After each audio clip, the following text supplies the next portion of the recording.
What's going on, guys? No guys here, welcome back to another video on my channel. In today's video we're going to go with the 4-2-3-1 second variation. In my opinion, one of the best defensive formations in game to close out the game to get a win. It's probably the best defensive formation for time management, and I suppose you can say wasting time, but it's also a very good counter-attack formation, and it's also really good against your opponent if he's pressing you. See, most players, they struggle when your opponent presses you, and this is a very good formation to basically avoid getting pressed, or always have an outlet player to pass to if you're getting pressed. The key to winning is not wasting time in your own half, but I'll show you some advanced time management tactics later on, and some advanced dpad tactics which will take the formation to another level. But without further ado, let's just get straight into the tactics. Now, as usual, I'm going to go through this incrementally. We're going to start with the defensive style. Now, for the defensive style, I've gone with balanced, but of course, if you do feel comfortable with drop back, you can use drop back. I prefer not to use drop back because after the most recent patch, the defenders at the back don't press anymore. So that's why I think balance is probably the best thing to use, because the defenders actually press. So if you feel comfortable with drop back, use drop back. If not, balanced. The width, I've gone with 5. Don't forget the 4-2-3-1 second variation. That's not the wide cam, that's the one with the left mid and right mid. It's quite a wide formation naturally. So I think 5 is a pretty good. If you want to take this formation to another level, let's say for example your opponent is just going down the middle of the pitch. What you can do in game is, as you can see from this clip, if you press down on the D-pad and you activate the overload the ball side tactic, what happens is your team contracts. So your team goes very narrow and they mark and they basically defend the middle of the pitch. That's what's very important. So if you're up against a 4-1-2-1-2 second variation or 4-2-3-1, or you want to take your, I suppose you can say, as Mourinho would say, the tactical brilliance to another level, you can obviously use overload the ball side, concentrate your players in the middle, solidify the center of the goal, the main danger zone. It's a very effective tactic for defending against your opponent. You can even use it for the entire game. Now the depth, I've gone with 3. If you do, the key thing is if you do use drop back, it's only for drop back users. Maybe you can increase the depth to like 4 or 5 is what I would say. But if you're going to use balance, which is what I recommend, leave it on 3. I think 3 is the perfect balance. You don't want to go any lower because you give your opponent too much space outside the box. You know, they can take long shots, and they can do a fake shot easily and get past your defense. And nor do you want it to be too high, because obviously at this point you can easily play a through ball in behind. So I think 3 is the perfect balance between not being too defensive but also not leaving enough space for your opponents to kind of be secluded where they can't do a through ball, and nor can they even do a simple fake shot just to get past you. So I think that's the key. Now we're going to go over straight to instructions first, because you'll understand how the defensive style works in regards to instructions. So goalkeeper, we've gone with balanced. Both centre backs stay back while attacking, of course. Left back and right back are both on stay back. Obviously you don't want them to go forward, especially if you want to defend the lead. There's no point going forward. The key thing is the players on overlap. Now, just to avoid any confusion, they're always going to stay back. They're always going to stay back. All this is doing is determining, are they going to go inside or outside. So if it's on overlap, this means they'll go outside. If it's on inverted, they'll go inside. Just leave this on overlap. Now, even though they're not going to go forward, sometimes the players might be pushed forward using an L1 trigger by mistake, or sometimes you might have a situation where you do a 1-2 by mistake. You want these guys to overlap. If you put them inverted, you're going to create a massive space because the way the player reposition works. So leave them both on overlap. It's actually very important you do that, especially if you make a mistake. Now the 2 CDMs, I have them on stay back and cover center. But the key thing is the defensive behavior. Now the defensive behavior, normally I use cut passing lanes, but I think leave them unbalanced. Let AI make the decision for you. Assuming you have players like Kante, Sissoko, Allen, any centre mid like Petit, any of those players in this position, the key thing is that you want them to be unbalanced. You want AI to decide. If AI will decide, okay, if your opponent is making a run in behind, if it's on man mark, AI will kind of run with that player. If, for example, your opponent is kind of attacking the ball from a CDM position, trying to make a pass to his striker, if you use cut passing lanes, let AI decide. Don't put this on cut passing lanes. Just let AI decide.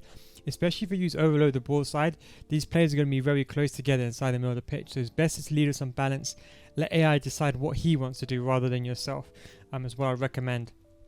Now, for the left mid and right mid, the most important thing for the left mid and right mid is that they're on comeback and offense. Obviously, it speaks for itself. You want them to come back and defend, so you get doubled up. You don't want to get doubled up down the wings, and it basically turns into a 4-5-1 with a cam dropping in. We'll get onto that in a second.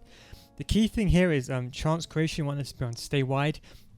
For the sole reason you want an outlet play. You see, when your opponent is pressing you, you kind of want, let's say you have the ball with, let's say Trent, right?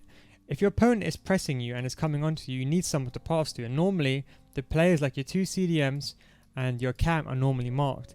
But that's when you can pass the ball to your left mid or right mid, because they're always going to be on stay wide. So the left mid and right mid, having them on stay wide is important because they're going to be like your escape route. So if you're in trouble, you're getting pressed, you know, a simple lob to one of your wingers is probably the best thing to do. Now, don't put these on getting behind. I know in attacking formation, most of you guys use getting behind, but do not do that. If you do that, what happens is your players are going to make runs going forward. So when you do lose the ball, if you try to pass the Neymar, he might be running down the line, and obviously you might lose the ball and your opponent can counter you again.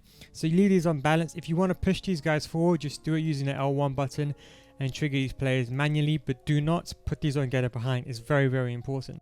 Now moving over to the cam now. So on the cam we have on comeback and defense and stay at the edge of the box.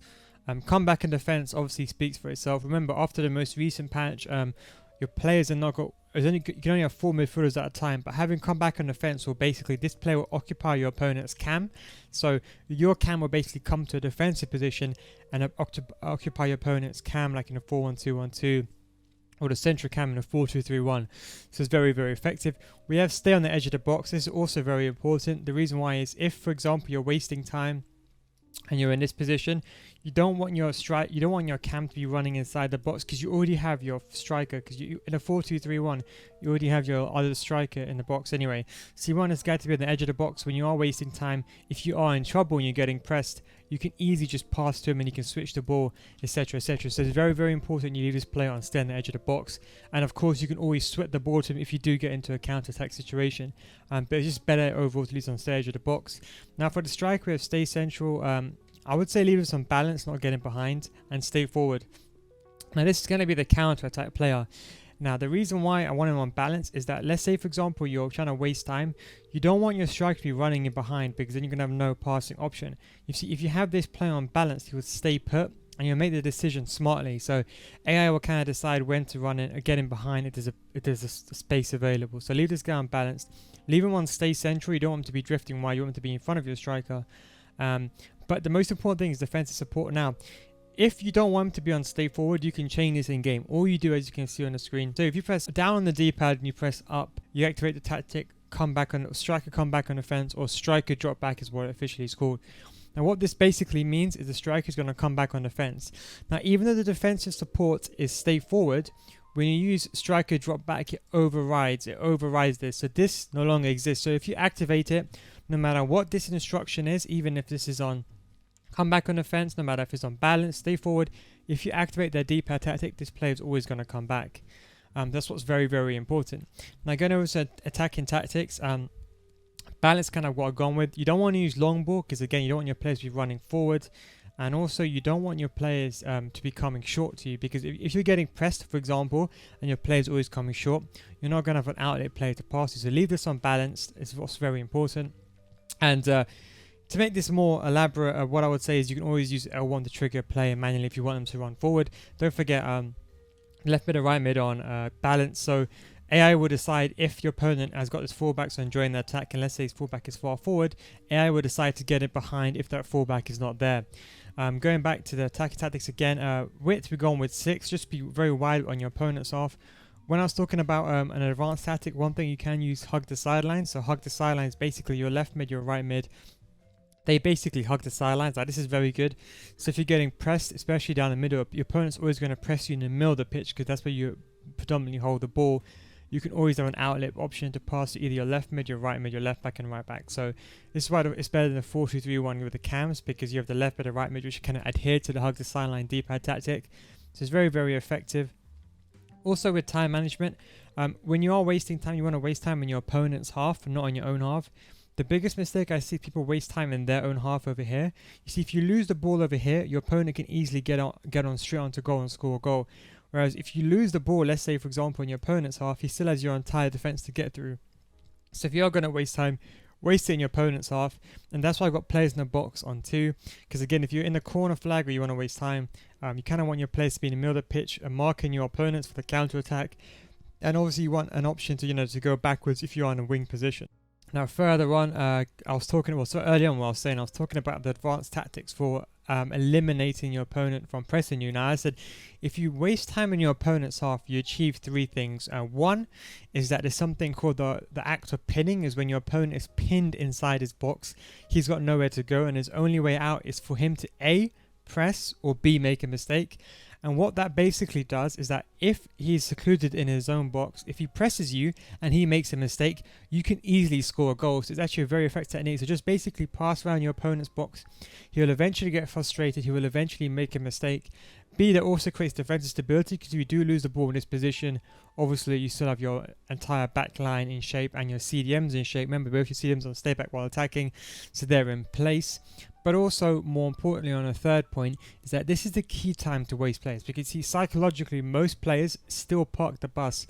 A lot of players still use comeback on offense, even for their attacking tactics. So when you seclude your opponent inside his box, it's his fault. He has no option but to press you. And you see, if he presses you, he's going to make more gaps in his defense, and that will easily allow you just kind of to switch the ball, pass him with using hug the sidelines, pass to your wingers, and then eventually he'll make a mistake like drag his centre back out of position, and you can score very easily. It's actually a very effective technique to score. So that's how we've gone with players in the box on two. So if you do kind of switch the ball to the wing areas, you kind of want your I suppose you say your two CDMs, your cam intact, and your left mid and right mid are going to be there, and your strike inside the box. Now, corners and free kicks, again, I left them on one, because obviously you're going to be defending. As I said, this is a formation to change to in game. Let's say you're winning, it's 70 minutes, you've got 30 minutes left of the game, this formation to change to. Or let's say, for example, you're winning 1-0 and you don't need to be aggressive. As soon as you win the game, as soon as you score, as soon as your opponents kick off, just change your formation immediately. Try to trigger your opponent, I would say, by, remember, when you're wasting time, if you're wasting time in your opponent's half, you're not actually wasting time, because you're actually exploiting him, waiting for him to make a mistake by pinning him. So it's a very effective technique to use. Obviously, try to use fast left mid and right mids. Obviously, the wingers normally, if using a 4-2-3-1 or 4-3-3, normally the wingers will go here. Any central cam or centre mid here is fine. Any strike is fine. I obviously try to get CDMs in this position. That's it. Thank you very much for watching the video. If you have any other comments or any other information that you may want to know, just write a comment in the comment section down below. I try to obviously get back to all the comments in the first 24 hours. I try to read everything and reply to everything. But anyway, thank you very much for watching. Take it easy, and I'll catch you at the next one.